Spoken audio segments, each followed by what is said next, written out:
যোগ্য গুরুর যোগ্য শিষ্য হয়ে ওঠা এটা একটা সাধনার ব্যাপার। ক্যালকুলেশন দিয়ে আসলে শিল্প চর্চাটা হয় না। এখানে আমি শুধু দিয়ে যাব, যদি আমাকে তিনি যোগ্য মনে করেন তাহলে আমার কাছে উনি ধরা দিবেন। দিন শেষে কিন্তু আপনাকে খেয়ে পড়ে বেঁচে থাকতে হবে। যদি ভালোবাসা পাই আবার শুধরে নেব জীবনের ফুলগুলি। যদি ভালোবাসা পাই ব্যাপক দীর্ঘ পথে তোলে নেব ছোলাছুলি। যদি ভালোবাসা পাই শীতের রাতের শেষে মখমল দিন পাব। যদি ভালোবাসা পাই পাহাড় ডিঙাবো আর সমুদ্র সাঁতরাবো। যদি ভালোবাসা পাই আমার আকাশ হবে দ্রুত শরতের নীল। যদি ভালোবাসা পাই জীবনে আমিও পাব মধ্য অন্ত মিল। যদি ভালোবাসা পাই, যদি ভালোবাসা পাই। অসংখ্য ধন্যবাদ পার্থ, খুব সুন্দর এবং চমৎকারভাবে তুমি বরাবরই আবৃত্তি করো। বিশেষ করে আমাদের এই শোতে তোমার উপস্থিতি এবং সাথে তোমার কবিতা অনেক অনেক সৌন্দর্য বাড়িয়েছে।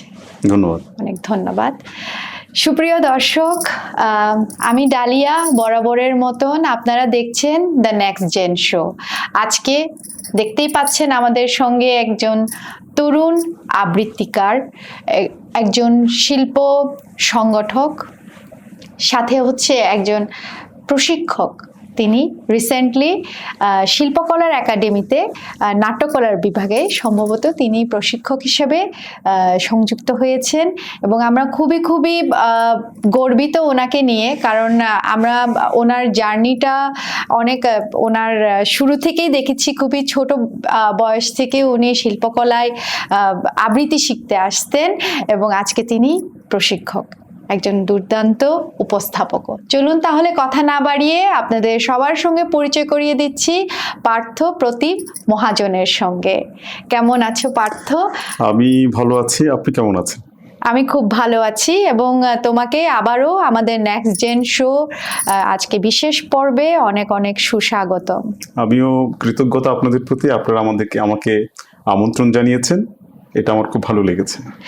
একেবারেই সত্যি কথা, কারণ হচ্ছে যে আমরা শুরুতে তোমাকে আনতে চেয়েছিলাম, কারণ আমাদের এই শোটি তুমি বুঝতে পেরেছো, তুমি করেই বলছি যে তরুণদের জন্য ইন্সপায়ারিং একটা শো, এবং তুমি তরুণ ছিলে, এখন তরুণদের প্রশিক্ষক। এই ব্যাপারটা কিভাবে তুমি এনজয় করছো? আসলে প্রশিক্ষণ বিষয়টা সবসময় খুব উপভোগ করতাম আমি, কারণ হচ্ছে গ্রুমিং খুব গুরুত্বপূর্ণ একটা বিষয় একজন শিল্পীর জন্য অথবা শিল্প চর্চাকারীর জন্য। কারণ একজন ভালো গ্রুমারের হাতে পড়া, একজন ভালো মেন্টরের হাতে পড়া, একজন ভালো গুরুর হাতে পড়া কিন্তু খুবই গুরুত্বপূর্ণ বিষয় একজন শিল্পী বোদ্ধা অথবা শিল্পকে যারা ভালোবাসেন তাদের জন্য। কারণ একজন গুরুর অথবা একজন মেন্টরের, একজন গ্রুমারের প্রপার গাইডলাইন কিন্তু তাকে সামনে এগিয়ে যেতে কিন্তু অনেক সহযোগিতা করে। তো সেক্ষেত্রে আমি সবসময় চেয়েছি, আমি যাদের কাছ থেকে শিক্ষা নিয়েছি, আমার নাটকের পাঠ, আমার আবৃত্তির পাঠ, আমি নিজেকে খুব ভাগ্যবান মনে করি, কারণ আমি কিছু গুণী মানুষকে পেয়েছি, খুব কিছু বরেণ্য মানুষকে পেয়েছি আমার এই জার্নিতে। তো তাদের কাছ থেকে আমি যা শিখেছি এবং আমার যে অভিজ্ঞতা লব্ধ যে জ্ঞান, সেটা আমি চেষ্টা করছি আমার তরুণদের মধ্যে ছড়িয়ে দেওয়ার জন্য, এবং তারা যাতে আমাদের শিল্প সংস্কৃতির এই জায়গাগুলোতে নিজেদের অবদান রেখে এই শিল্প মাধ্যমগুলোকে এগিয়ে নিয়ে যেতে পারে সামনে।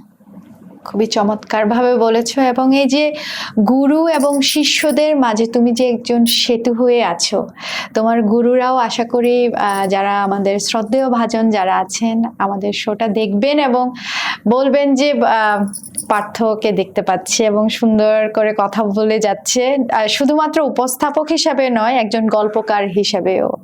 এবং তোমার স্টুডেন্টরা যারা তোমার অনুরাগীরা, ওরাও দেখে অনুপ্রাণিত হবে বলে আশা করছি। অবশ্যই অবশ্যই। এবং শুরুতে আরেকটা কথা না বললেই নয়, এই যে তুমি বলছো যে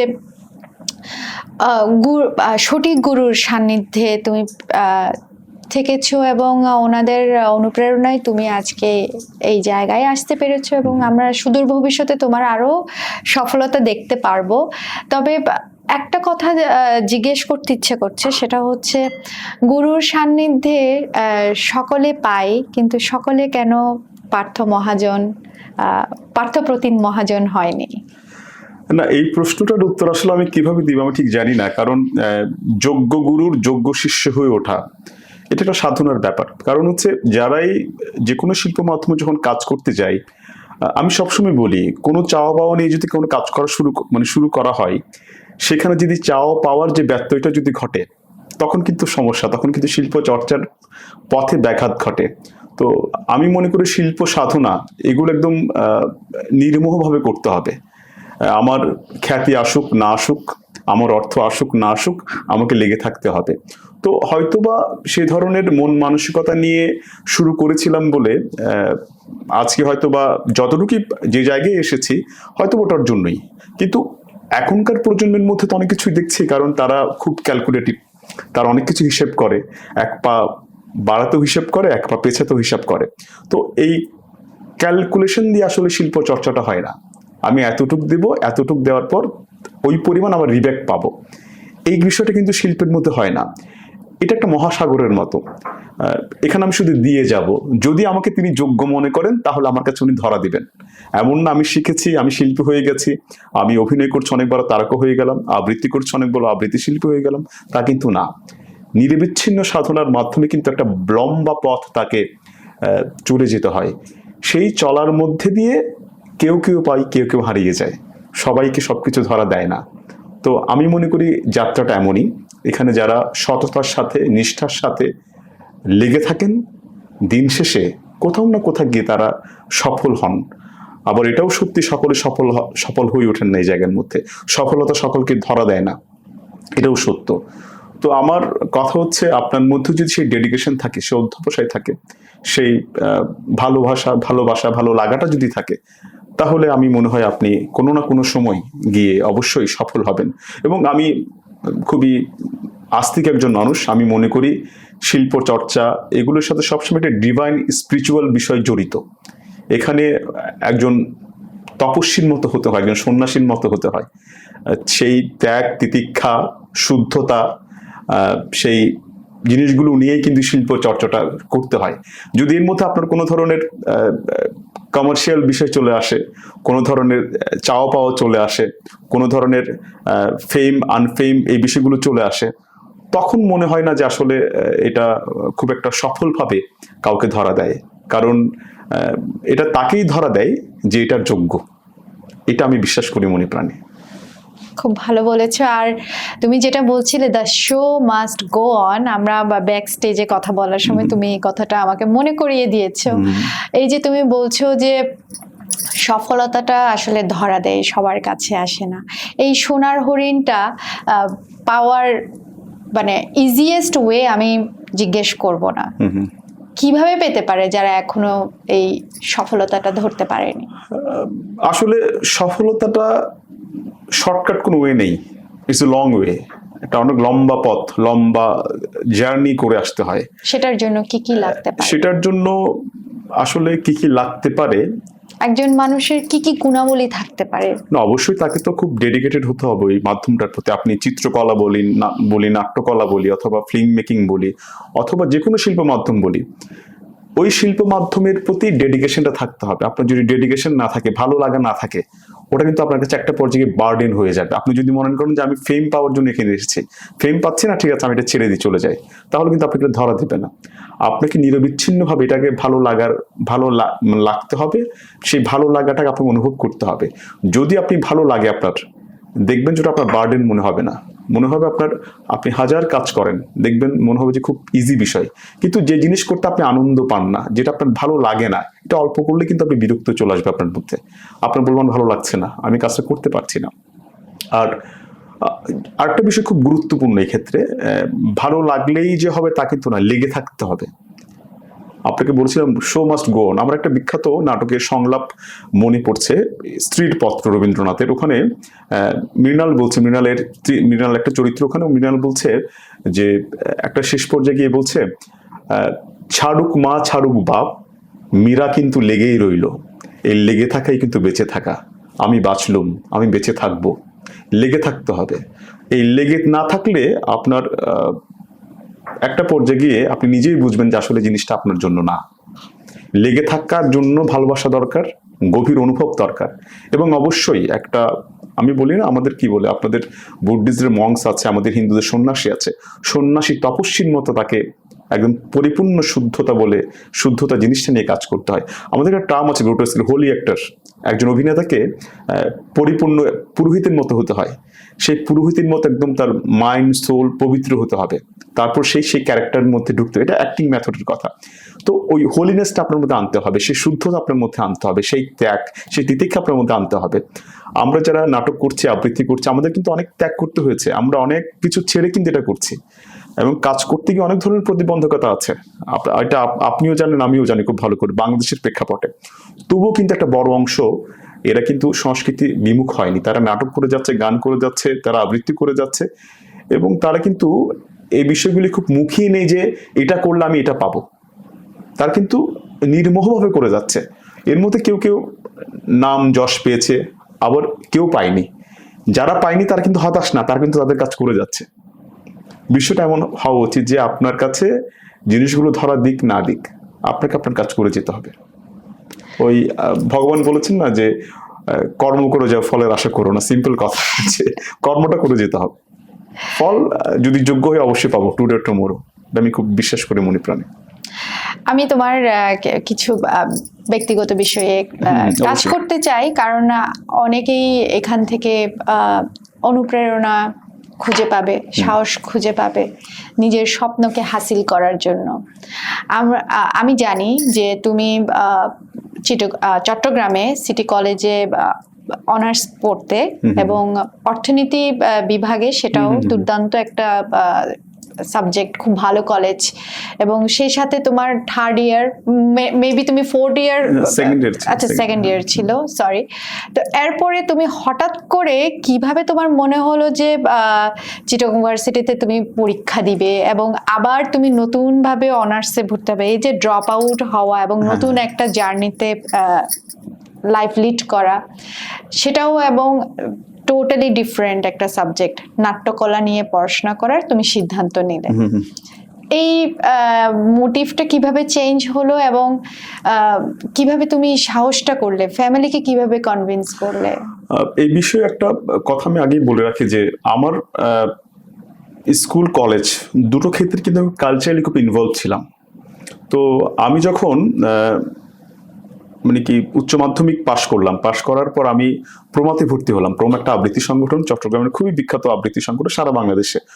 প্রমাতে ভর্তি হওয়ার পর আমি শিল্পকলায় আমার আসা যাওয়া শুরু হয়েছে। আমার তখন একটু কালচারাল মাইন্ডেড মানুষের সাথে উঠা বসা, সাহিত্যিক, কবি, থিয়েটার পার্সন যারা আছে তাদের সাথে কথাবার্তা হচ্ছে, পরিচিত হচ্ছে, এবং আমি একটু নতুন জগৎকে আবিষ্কার করছিলাম প্রতিনিয়ত।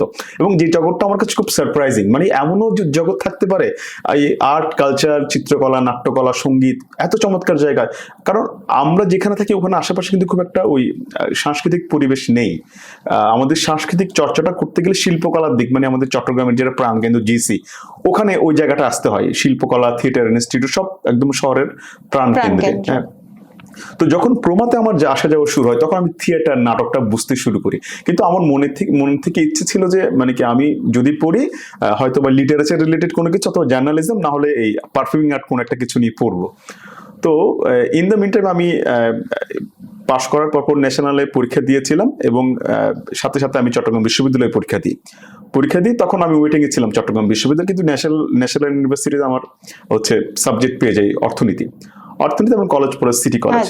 সিটি কলেজ আমার পড়াশোনা শুরু হয়। তোমার অনেক আগে থেকেই টার্গেট ছিল? হ্যাঁ, টার্গেট ছিল আমি মানে এই ধরনের কিছু একটা পড়বো, মানে ডিফারেন্ট কিছু একটা পড়বো। গতানুগতিক পড়াশোনা দেখে আমার খুব একটা আগ্রহ কম ছিল আর কি। তো ওখানে যাওয়ার পর আমি সিটি কলেজে পড়া শুরু করেছি, পাশাপাশি আবৃত্তির কাজগুলো চলছে, নতুন নতুন নাটক দেখা, নতুন নতুন এক্সিবিশন দেখা, ক্লাসিক্যাল মিউজিক শোনা, এগুলো কিন্তু আমার তখন শুরু হচ্ছিল প্রথম। তখন ওই সময়টা কিন্তু একটা বড় টার্নিং পয়েন্ট আমার লাইফে। আমি শিল্প সংস্কৃতির সাথে আস্তে আস্তে ইন্ট্রোডিউস হচ্ছিলাম ওই সময়ের মধ্যে। তখন ভাবলাম যে এই জগৎটা তো অন্যরকম। তো আমি এই রিলেটেড কোনো লেখাপড়া যদি করতে পারি, ইচ্ছাটা মনে ছিল আসলে। তো চট্টগ্রাম বিশ্ববিদ্যালয় পরীক্ষা দিয়েছিলাম প্রথমবার, আমি ওয়েটিংয়ে ছিলাম, আসেনি ডাক। তখন দ্বিতীয়বার পরীক্ষা দেওয়ার সুযোগ ছিল। তো দ্বিতীয়বার আমি প্রথম দেখলাম যে নাট্যকলা বিভাগ এবং চারুকলা বিভাগ, সঙ্গীত। তো আমি ভালো আঁকতাম না, আঁকতে পারতাম না, তো আমি চারুকলায় দিইনি। এবং আমার গানের গলাও খুব একটা ভালো না, সেই জন্য আমি গানেও আমি পরীক্ষাটা দিইনি, কিন্তু ভালো আবৃত্তি করতাম, উচ্চারণ ভালো ছিল এবং ডিবেট করতাম। আমি স্কুলে কলেজে ডিবেট করেছি, উপস্থিত বক্তৃতা করেছি। স্পিচের কাজটা খুব ভালো ছিল আমার, বাচিক উৎকর্ষটা খুব ভালো ছিল আমার, যার কারণে আমি নাট্যকলায় পরীক্ষা দিলাম। তো আমার যখন পরীক্ষা দিলাম, আমাদের দুটো ডিভাইডেশন ছিল, একটা প্র্যাকটিক্যাল, একটি থিওরি। দুটো থিওরিতে টেকার পরেই বেসিক্যালি প্র্যাকটিক্যালের জন্য ডাকে। তো কারণ যারা নাটক করবে তাদের একটু ক্রিয়েটিভ হতে হয়, গান বাজনা কি জানে তারা, মানে লেখাপড়ার পাশাপাশি আর কি জানে তারা। তো থিওরি টেকার পরে যখন আমি প্র্যাকটিক্যালটা দিতে গেলাম, তখন আমার স্যার জিজ্ঞেস করলাম, তুমি কি পারো? আমি বলছি, স্যার আমি তো এরকম কবিতা বলতে পারি, কবিতা আবৃত্তি করতে পারি। তো বিদ্রোহী কবিতাটা আবৃত্তি করেছিলাম, আমার এখন মনে আছে। এবং সেটা শুনে স্যার খুব ইমপ্রেসড, মানে এত ভালো উচ্চারণ, এত ভালো প্রজেকশন, উনি ইমপ্রেসড, আমাকে খুব মানে কি মার্ক বাড়িয়ে দিলেন। এবং আমি পরে জানলাম যে আমি ওই প্র্যাকটিক্যালের মধ্যে আমি ফার্স্ট হয়েছে, আমার ফার্স্ট। এবং আমাকে একটা ছোট্ট সিন করতে বলেছিলেন, তখন আমি এটা করেছিলাম। এবং পরের দিন যখন রেজাল্ট দিল, তখন দেখলাম যে আমার নাম সবার আগে। তো আমি অফিসে যোগাযোগ করলাম, ওরা বলছে যে আপনাকে অভিনন্দন, আপনি প্রথম হয়েছেন, আপনি কি ভর্তি হবেন? আপনি ভর্তি হয়ে যান।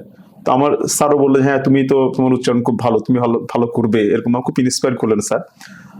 তখন ডিসিশন নেওয়ার জন্য না, একটু পড়ে দেখে এই জিনিসটা, মানে একটু সাপোর্ট পাচ্ছি সব দিক থেকে। তো আমি সিদ্ধান্ত নিলাম যে আমি ইকোনমিক্সটা ছেড়ে দেবো, আমি নাটকে ভর্তি হয়ে যাবো। আমার এখনো মনে আছে, যেদিন আমি নাটকে ভর্তি হয়েছিলাম, প্রথম ফোনটা দিয়েছিলাম আমার আবৃত্তির যিনি গুরু, রাশেদ হাসান, রাশেদ ভাইকে আমি ফোন দিয়েছিলাম, রাশেদ ভাই আমি এরকম নাট্যকলায় ঠিক আছে, আমি এখন ভর্তি হয়ে যাচ্ছি। তো রাশেদ ভাই বললেন, আপনি ইকোনমিক্স ছেড়ে দিবেন, তাহলে ইকোনমিক্স পড়বেন না? যে না রাশেদ ভাই, পড়ছি না, আমি নাটক নিয়ে পড়বো। আচ্ছা ঠিক আছে, যা ভালো মনে করেন। তো রাশেদ ভাই সম্মতি দিলেন, ওটা মানে আমার খুশির সময় আমি ওনার সাথে শেয়ার করেছিলাম। পরে মাকে বললাম যে আমি এরকম ইউনিভার্সিটিতে এসছি। মা আমাকে কোনোদিন, আমার মা বিষয়গুলো নিয়ে উনি মানে কি মাথা ঘামান নেই, উনি তোর যেটা ইচ্ছে তুই কর। তো আমি ভর্তি হয়ে গেলাম। এবং আমি জানি না লাইফে কি করব না করব, বিশ্ববিদ্যালয় জীবন আমাকে অনেক কিছু শিখিয়েছে। বিশ্ববিদ্যালয় জীবন মানে একটা পাবলিক ইউনিভার্সিটির যে স্টুডেন্টদের যে ধরনের চিন্তা ভাবনা, যে ধরনের অ্যাটিটিউড, এবং আমি এর বাইরেও আমি বিশ্ববিদ্যালয়ের অনেকগুলো সংগঠন করেছি। আমি উদীচীর সাথে যুক্ত ছিলাম, উদীচীর সাধারণ সম্পাদক ছিলাম, এবং বিশ্ববিদ্যালয়ের বিভিন্ন অনুষ্ঠান আমি উপস্থাপনা করেছি, কালচারালি ইনভলভ ছিলাম। তুমি ছড়িয়ে দিয়েছো। হ্যাঁ, আমি উজাড় করে দিয়েছি ওই জায়গার মধ্যে, যেহেতু একটা প্ল্যাটফর্ম দরকার। তো আসলে আপনি যোগ্য, কিন্তু প্ল্যাটফর্ম পাচ্ছেন না। তখন ওই জায়গায় একটা কি, আপনার প্রতিবারে হিসফিস করা এক জায়গার মধ্যে, যে আমি একটু ব্লাস্ট হতে পারছি না, একটা ব্লাস্ট স্পার্ক দরকার তো লাইফে। তো আমার মনে হয় চট্টগ্রাম বিশ্ববিদ্যালয় আমার লাইফে ওই স্পার্কটা। আমি মনে করি ওখানে যাওয়ার পর আমার যে চিন্তা ভাবনা, আমার যে মনস্তত্ত্বের তাত্ত্বিক যে পরিবর্তন, এটা হতো না যদি আমি বিশ্ববিদ্যালয়ে না যেতাম, আমি প্রমায় না আসতাম। আমি খুব গতানুগতিক চিন্তা ভাবনা, ওই পড়লাম, একটা চাকরি প্রিপারেশন নিব, বিসিএস দেবো, তারপর হচ্ছে হয়তো একটা এনজিও চাকরি করে মোটামুটি ওই লাইফ লিড করে, একটা গতানুগতিক লাইফ লিড করে যাব। হয়তো পারতাম, হয়তো ভালো কিছু হতো, কিন্তু আমার মনে হয়েছে ওই জায়গার প্রতি আমার ভালো লাগাটা নাই। আমার ভালো লাগাটা এই জায়গায়, নাটকের প্রতি অথবা আবৃত্তির প্রতি, এই রিলেটেড কালচারের প্রতি। তো ওই সব কিছু চিন্তা করেও কিন্তু আমি এখানে চলে এসেছি, নাট্যকলায় ভর্তি হয়েছে। এবং আমি জানি যে হয়তো বা সামনে আমাকে অনেক ধরনের প্রতিবন্ধকতার সম্মুখীন হতে হবে, কারণ বাংলাদেশ এখনো, আমাদের দেশটা এখনো ওই আর্ট কালচারের জন্য প্রিপেয়ার্ড না। মানে কি আমাদের শিল্প সংস্কৃতি থেকে যারা পড়াশোনা করছে, তুমি সেটা বলছো, কারণ আমি যতটুকু জানি, তুমি কবিতা আবৃত্তি নিয়েই তুমি দেশের বাইরে গিয়েছিলে, এবং অনেক তোমার পারফরমেন্স হলো, এবং তোমার প্রতিভা সেখানে বাইরের যারা শিল্পবোদ্ধারা, ওনাদের কাছে উপস্থাপন করার তুমি সুযোগ পেয়েছো। এতে তো আমার তো মনে হয় যে আমাদের বাংলাদেশ কোনো দিক থেকে পিছিয়ে আছে। পিছিয়ে নয়, আমি জিনিসটা বেশি অনুভব করেছি ওখানে গিয়ে। যথেষ্ট পরিমাণ চর্চা আছে বলেই তো দলগতভাবে যাওয়ার সুযোগ হয়েছে। হ্যাঁ, সেটা সুযোগ হয়েছে, কিন্তু ওদের যে পরিবেশ, ওদের যে মানে প্যাট্রোনাইজিং যে বিষয়গুলো আমাদের বাংলাদেশে যে হচ্ছে না, তা হচ্ছে, মানে এখনো হচ্ছে। আমরা এগিয়ে যাবো সামনে আরো। এখন অনেক বড় বাজেটের ফিল্ম হচ্ছে এখন বাংলাদেশের মধ্যে, যেখানে ওদের ইন্ডাস্ট্রি 1000 কোটি ছাড়িয়ে গেছে। আমরা যারা অ্যাক্টিং করছি মঞ্চ, ওদের মঞ্চের যারা কাজ করে ম্যাক্সিমাম টেলিভিশনে কাজ করছে, তারা ফিল্মে কাজ করছে, কিন্তু আমরা যারা মঞ্চ করছি, আমরা কি সরাসরি ফিল্ম অথবা টেলিভিশনে কাজ করার সুযোগ পাচ্ছি না। কিন্তু আমার আরেকটা কথা আছে, সেটা হচ্ছে আমি যখন প্রমা সংগঠনের মঞ্চের কাজ দেখি, লাইটিং থেকে শুরু করে টিম ওয়ার্ক, নির্দেশনা, এবং স্পিচ ডেলিভারি, প্রত্যেকটা ওয়ার্ডকে কোন ওয়ার্ডে কতটুকু হচ্ছে যে কি বলে এটাকে প্রেসার দিতে হবে বা Emphasis দিতে হবে। হ্যাঁ, তো এত সুন্দর ব্রিলিয়েন্ট ওয়ার্ক হয় মঞ্চে। এটা তো যে কোনো সিনেমায় যারা কাজ করে ওদের জন্যও তো শিখার একটা জায়গা বলে আমি শেখার মনে একটা করি। জায়গা, কিন্তু ওই যে সিনেমার মধ্যে যে ফাইন্যান্সিয়াল সাপোর্টটা দেওয়া হয় আমাদের মঞ্চে কিন্তু ওটা দেওয়া হয় না। কারণ কারণ সংগঠনে সবাই তো খুবই ব্রিলিয়েন্ট, কিভাবে যে হ্যাঁ। এই যে অর্থগুলো যোগান হয় একটা অনুষ্ঠানকে প্রাণ দেওয়ার জন্য, মঞ্চে উঠানোর জন্য, লাইট ক্যামেরা অ্যাকশন হওয়ার জন্য, এটার পিছনে যে কি পরিমাণ মেধা খাটানো হয়, যে কোনো হচ্ছে যে ফান্ড ছাড়া। হ্যাঁ, এটাই বলছিলাম যে আপনি স্বপ্রণোদিত হয়ে শিল্প চর্চা কতদিন করবেন? আপনি যদি স্পন্সর না পান, আপনাকে যদি দিন শেষে কিন্তু আপনাকে খেয়ে পড়ে বেঁচে থাকতে হবে। একজন শিল্পীকে কিন্তু আপনার যদি আপনি শিল্প চর্চা করছেন, ঠিক আছে, ওখান থেকে আপনি কোনো আর্থিক অনুদান পাচ্ছেন, আপনি কিন্তু পেশা চেঞ্জ করে ফেলবেন। এটাই কি চ্যালেঞ্জ? বড় চ্যালেঞ্জ আমাদের বাংলাদেশের প্রেক্ষাপটে, কিন্তু এখন ভিন্ন হচ্ছে। এখন আমি আশাবাদী, কারণ এখন প্রচুর ধরনের প্রাইভেট চ্যানেলগুলো হয়েছে, প্রচুর ফিল্ম মেকার বেরোচ্ছে, অনেক নতুন নতুন চ্যানেল হচ্ছে, তারা খুবই কাজ করছে বাংলাদেশে, এবং বাংলাদেশের ইকোনমি আস্তে আস্তে যে ইন্ডাস্ট্রি এটা বিল্ড আপ হচ্ছে, এবং বাইরে থেকে আমরা হায়ার করছি অভিনেতা অভিনেত্রী। হ্যাঁ, তো আমি আশাবাদী বাংলাদেশকে নিয়ে, বাংলাদেশের এই মিডিয়া সেক্টরটাকে নিয়ে এটা আরো ব্রড হবে, সামনে আরো বড় হবে। কিন্তু বড় হওয়াটার পেছনে যেসব মানুষের স্ট্রাগল, এর ফলটা কিন্তু সবাই ভোগ করবে না। এটার ফল করবে পরবর্তী জেনারেশন, মানে আমাদের পরবর্তী জেনারেশন যারা হয়তো বা নাটক নিয়ে পড়বে, চিত্রকলা নিয়ে পড়বে, সঙ্গীত নিয়ে পড়বে, তারা এই জিনিসটার ফলটা ভোগ করবে। কিন্তু ওই পার্সপেক্টিভে যদি আমি পাশের দেশ বলি, অথবা কলকাতা বলি, এবং বাইরের কান্ট্রি বলি, যেখানে খুব মানে আমাদের মিউজিক মানে ফিল্ম ইন্ডাস্ট্রিটা এত বড়, ওখানে অভিনয় শিল্পীরা আছেন, ভয়েস এডিটিং ভয়েস ওভার থেকে শুরু করে সবকিছু, ওদের ইন্ডাস্ট্রিটা ওরা দিন শেষে শিল্প চর্চার পাশাপাশি একটা মোটা অঙ্কের একটা কিন্তু মোটামুটি যাই পাই তার সার্ভাইভ করে যায়। কিন্তু আমরা এখানে সার্ভাইভটা করতে পারছি না। আমরা যেটা করছি আমাদের নিজেদের টাকা দিয়ে আমরা শিল্প চর্চাটা করছি। হ্যাঁ, তোমার কথাই একমত। আমারও কিছু পারসেপশন আছে, সেটা আমি তোমার সাথে শেয়ার করতে চাই। অবশ্যই। সেটা হচ্ছে আমার যেটা মনে হয় যে প্রচুর চারুকলা নিয়ে পড়ছে স্টুডেন্ট আছে, এবং ক্লাস ভর্তি, এবং চারুকলায় পড়ার জন্য ওরা 1-2 বছরও ওয়েট করে আছে। যেমন তুমি খুব সুন্দর একটা সাবজেক্ট নিয়ে পড়ছিলে, ইকোনমিক্স, এন্ড দেন 2 বছর পড়ার পরে তুমি ঠিকই ড্রামাতে চলে গেলে। তো এরকম আরো অনেক অনেক স্টুডেন্টস আছে, আমার মনে হয় ওদেরকে সেভাবে প্রচার করা হয়নি, এই জন্য আমরা জানি না। তা না হলে ওদেরকে কাজ দেওয়া হয়নি, কাজ দেওয়া মূল্যায়ন করা হয়নি। এটা একটা ফ্যাক্ট। কিন্তু কারণ আমি যদি মূল্যায়ন না করি, আমি কতক্ষণ দিব আপনার, মানে একটা জিনিস হচ্ছে আমার একটা লিমিটেশন আছে তো দেওয়ার, তাই না? তাহলে এই কথা কিভাবে তুমি একমত হবে যে আমাদের দেশে এখন চলচ্চিত্র এত জয়কার? এটা কি আর্ট এবং ফিল্ম নিয়ে স্টাডি করার এবং শিল্পের কি বিপ্লব নয় কি? অবশ্যই বিপ্লব। আমার সবচেয়ে বড় যেটা বিপ্লব, আমাদের একাডেমিক পড়াশোনা শুরু হয়েছে নাটক নিয়ে, ফিল্ম নিয়ে কিন্তু একাডেমিক পড়াশোনা খুব একটা ছিল না।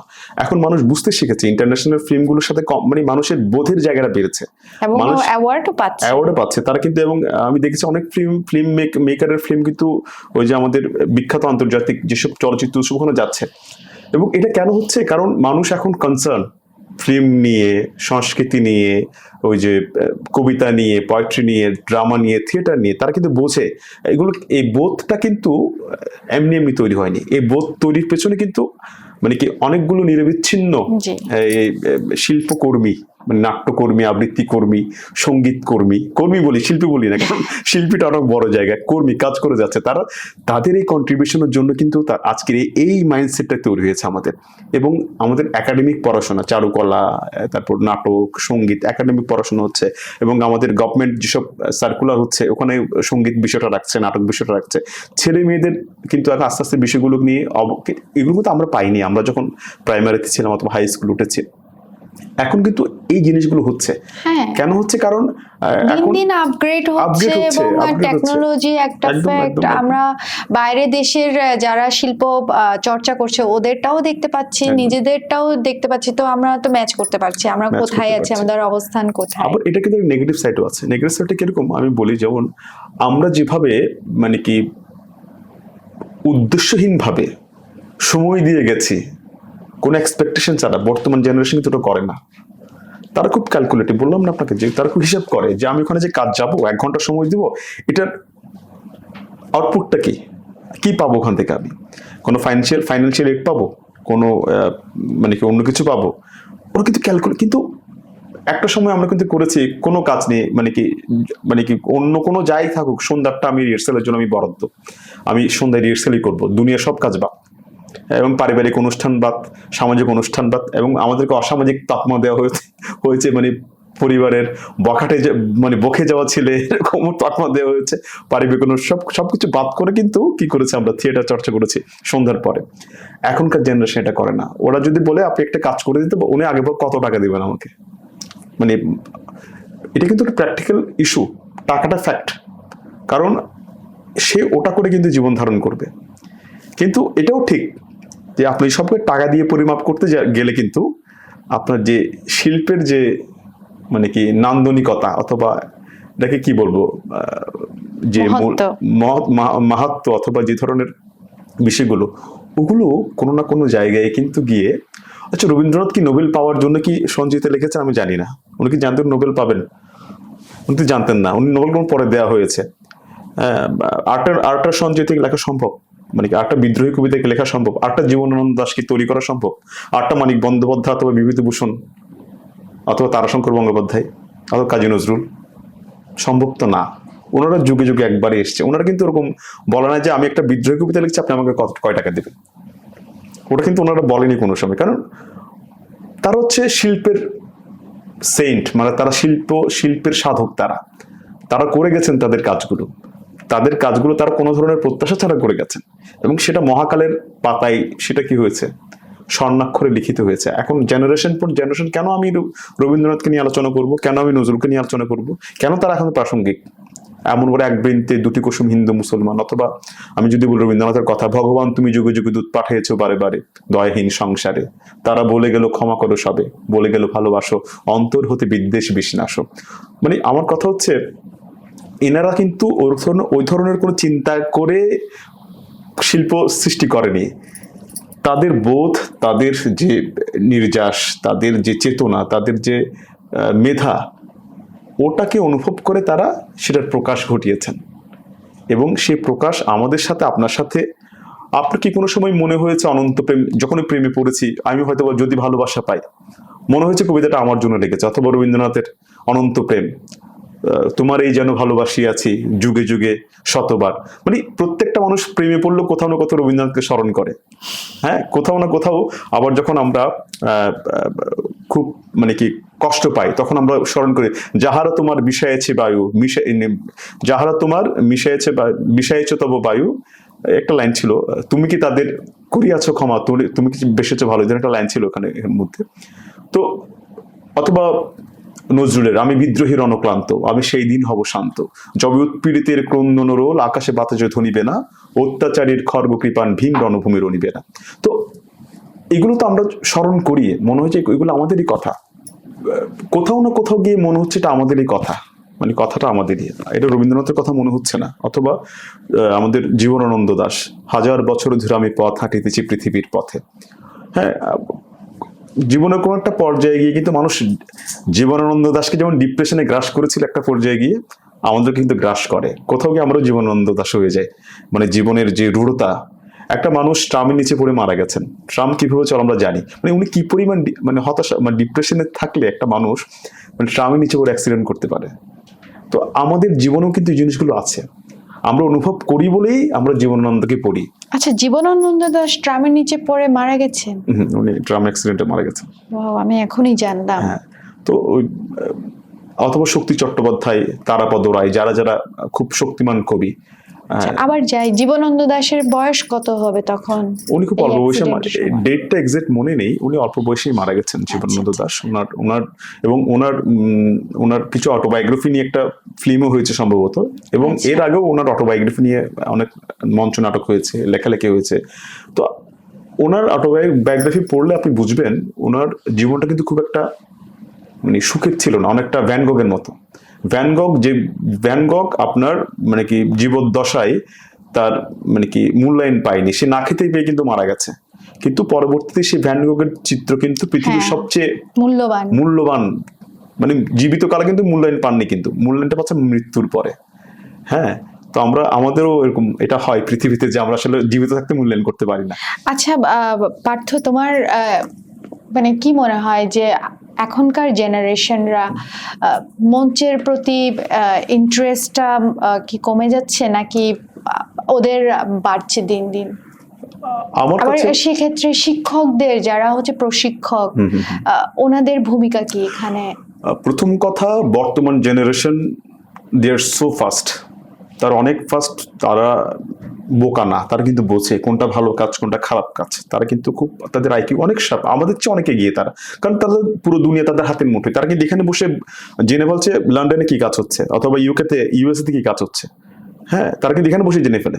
তো তাদেরকে মানে বোকা বানানো খুব একটা ইজি না, তারা কিন্তু জানাশোনা। তো আমি একটা কথা বলি যে যদি আপনি একটা শিল্প মাধ্যমের প্রতি ভালো লাগা সৃষ্টি করতে চান অথবা সৃষ্টি করাতে চান, অবশ্যই তাকে সেই শিল্প মাধ্যমের যে আনন্দ, যে মাধুর্যটা পাইয়ে দিতে হবে। এখন আপনি কেন গজল শুনবেন, কেন রবীন্দ্রনাথ শুনবেন? কারণ একটা আপনি শান্তি পান। কেন সে বারবার রক্ত করবি নন্দিনী বিশুর প্রেমের কথা শুনবে? কেন বলবে তোমায় গান শোনাবো, তাই তো আমায় জাগিয়ে রাখো দুঃখ জায়গা নিয়ে? কেন শুনবে? কারণ সে যদি নিজেকে ওই বিশুর মধ্যে দেখতে পাই, সে মেয়ে যদি নিজেকে নন্দিনীর মধ্যে দেখতে পাই, তাহলে সে কেন ভালো লাগবে না তার? তো আমি মনে করি যে একটা শুদ্ধ সংস্কৃতির যে প্রভাব অথবা যে মাধুর্য, যে আনন্দটা যদি ওরা পেয়ে যায়, অটোমেটিক তারা চলে আসবে। এবং এটার জন্য আমি অবশ্যই বলি যে পড়াশোনার কোনো বিকল্প নেই। সেটা একাডেমিক পড়াশোনা না, এটা ওয়ার্ল্ড লিটারেচার, সেটা যে কোনো কিছু হতে পারে।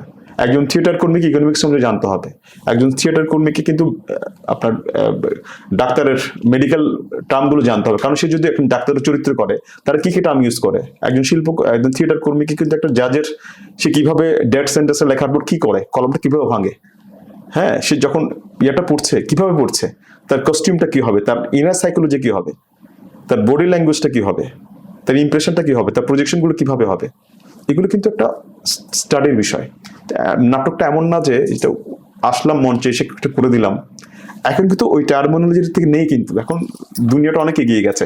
এবং আপনি যদি নতুন জেনারেশনকে সে মজাটা পাইয়ে দিতে পারেন, ভালো ভালো নাটক, শেক্সপিয়ার, আপনার হচ্ছে হেনরি কিপসন অথবা Samuel bracket, Rabindranath including Kazi Nazrul, হ্যাঁ, ওদিকে বুদ্ধদেব বসু, প্রচুর নাট্যকারের নাটক আছে, সেগুলোকে তাদের সামনে যদি উপস্থাপন করতে পারেন প্রপারলি, তাদেরকে যদি আপনি সেই আনন্দটা পাইয়ে দিতে পারেন, অবশ্যই তারা এটার মধ্যে ইনভলভ হবে, কেন হবে না? এবং আমি বিশ্বাস করি, আমি খুব আশাবাদী নতুন প্রজন্মকে নিয়ে, কারণ তাদের, আমি বিশ্বাস করি তাদের ন্যূনতম লেখাপড়ার জায়গা আছে, তারা দেখার জায়গা আছে, কারণ পুরো দুনিয়া এখন তাদের হাতে।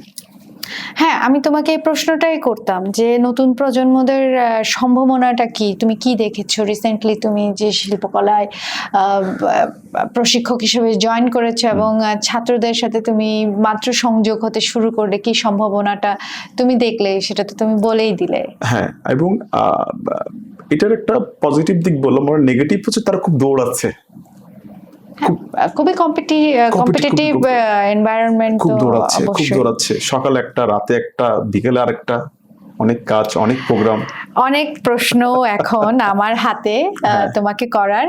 আমি জানি না, সময় স্বল্পতা হয়ে চলে আসছে, তো পরের প্রশ্নে যাই।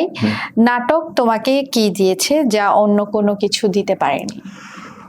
নাটক আমাকে কি দিয়েছে, এই প্রশ্নটা উত্তরটা অনেক বড়, কিন্তু আমি শর্ট করে দেব। নাটক আমাকে একটা জীবনবোধ দিয়েছে। আমি লাইফকে এখন নাটকের সাথে ইনভলভ হওয়ার পর, নাটকে যুক্ত হওয়ার পর, নাটকে কাজ করার পর, আমি জীবনকে যেভাবে দেখতে শিখেছি, এখানে যুক্ত না হলে কিন্তু আমি জীবনকে অন্যভাবে দেখতাম। সেই জীবন হয়তো বা আর্থিক প্রাচুর্যতা থাকতো, যেটা এখানে নেই, কিন্তু ওই শিল্পবোধটা থাকতো না, অথবা সেই কি বলতাম সাদামাটা জীবনের প্রতি যেটা ভালো লাগা ভালোবাসা ওটা থাকতো না, যেটা নাটকে এসে পেয়েছি। তুমি এখন কি সন্তুষ্ট?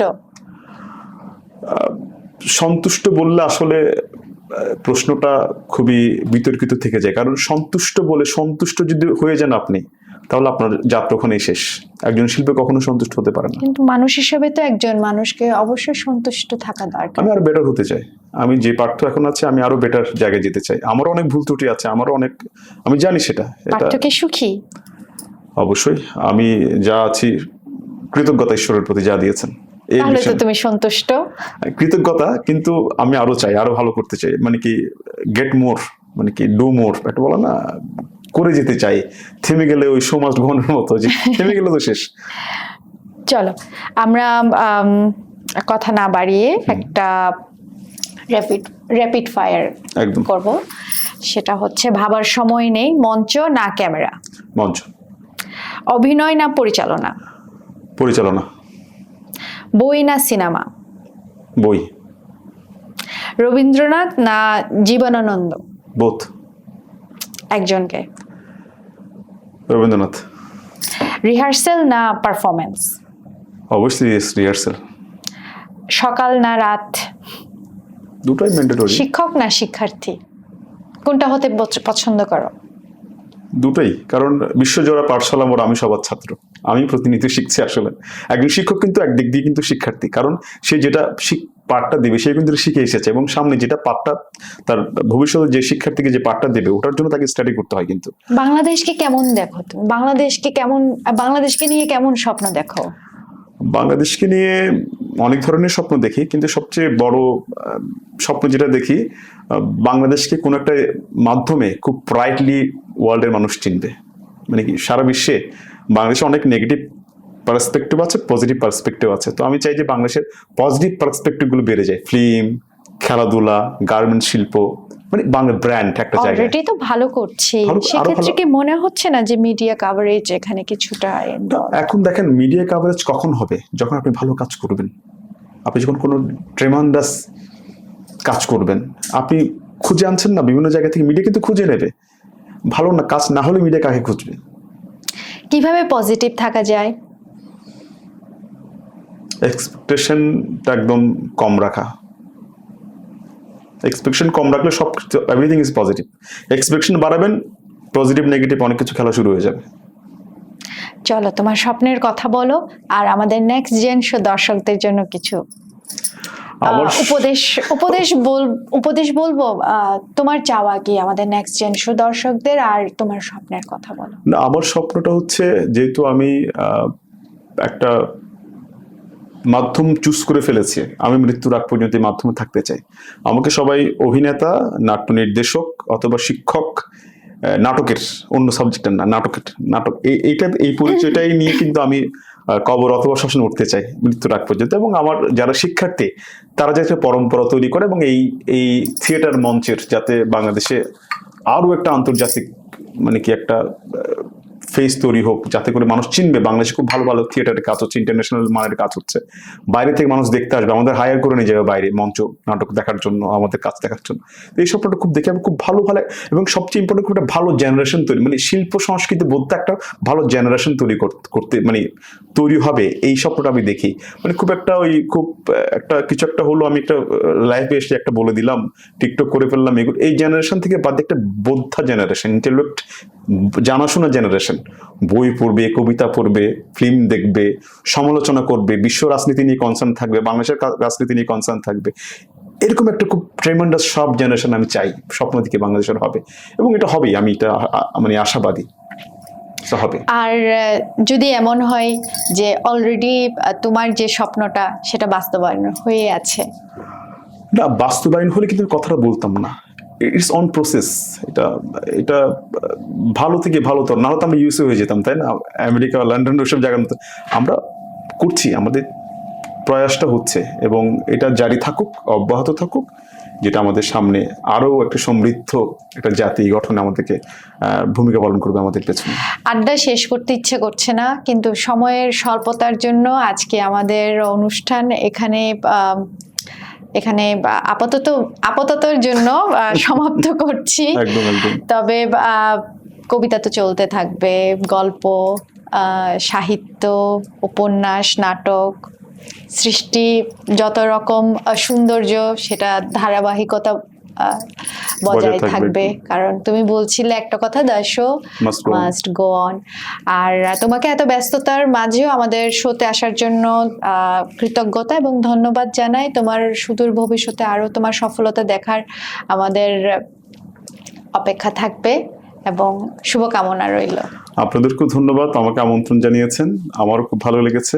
আমার কিছু অনুভূতি আপনাদের সামনে প্রকাশ করতে পেরেছি, জানি না কেমন লাগবে, আমি আমারটাই বলেছি, এবং কৃতজ্ঞতা এই প্ল্যাটফর্মটা আমাকে দেওয়ার জন্য। সুপ্রিয় দর্শক, আপনাদের কেমন লেগেছে আজকে আমাদের এপিসোড?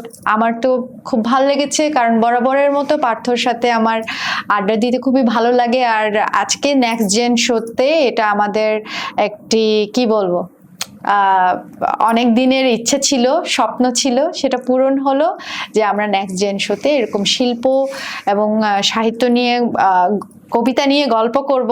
আর সাথে পার্থ আজকে সফল একজন কবিতা আবৃত্তিকার এবং প্রশিক্ষক হয়েছে, আমরা সেটা নিয়ে খুবই গর্ববোধ করি। সবাইকে এতটুকুই বলতে চাই যে আপনাদের যারা স্বপ্ন দেখেন যে কোনো কিছু, আমার ডক্টর হতে ইচ্ছা করছে বা শিল্পী হতে ইচ্ছা করছে, গায়ক হতে ইচ্ছে করছে, থেমে না থেকে সাহসের সাথে সেই স্বপ্নের যাত্রায় সামিল হন। একদিন অবশ্যই লেগে থাকলে আপনিও সফল হতে পারবেন এবং স্বপ্নকে হাসিল করতে পারবেন। আর কথা না বাড়িয়ে আমরা একেবারেই শেষে চলে এসেছি। পার্থর কাছে শেষে একটা কবিতা আবৃত্তি করার অনুরোধ জানাবো। আমাদের খুব প্রিয় একজন কবি নির্মলেন্দু গুণের একটা কবিতা আছে, হাত বাড়িয়ে ছুঁই না তোকে, মন বাড়িয়ে ছুঁই। এই কবিতাটা খুবই চমৎকারভাবে আবৃত্তি করে, এবং সাথে আপনারা ভালো থাকবেন। লাইক, কমেন্ট, সাবস্ক্রাইব করতে ভুলবেন না। আমাদেরকে অবশ্যই জানাবেন পরবর্তীতে কার গল্প এবং কাকে আপনারা আমাদের গেস্ট হিসাবে দেখতে চান। ততদিন পর্যন্ত ভালো থাকবেন, সুস্থ থাকবেন। ধন্যবাদ। হাত বাড়িয়ে ছুঁই না তোকে, মন বাড়িয়ে ছুঁই। দুইকে আমি এক করি না, এককে করি দুই।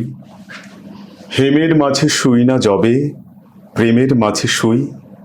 তুই কেমন করে যাবি, পা বাড়ালি পায়ের ছায়ায় আমাকে তুই পাবি। তবুও তুই বলিস যদি যাই, দেখবি তোর সম্মুখে পথ নাই। তখন আমি একটু ছোব, হাত বাড়িয়ে জড়াবো তোর বিদায় দুটি পায়ে। তুই উঠবি আমার নাই, আমার বৈতরণী নাই। নায়ের মাঝে বসবো বটে, না এর মাঝে শোব। হাত দিয়ে তো ছোব না মুখ, দুঃখ দিয়ে ছোব। তুই কেমন করে যাবি, পা বাড়ালি পায়ের ছায়ায় আমাকেই তুই পাবি।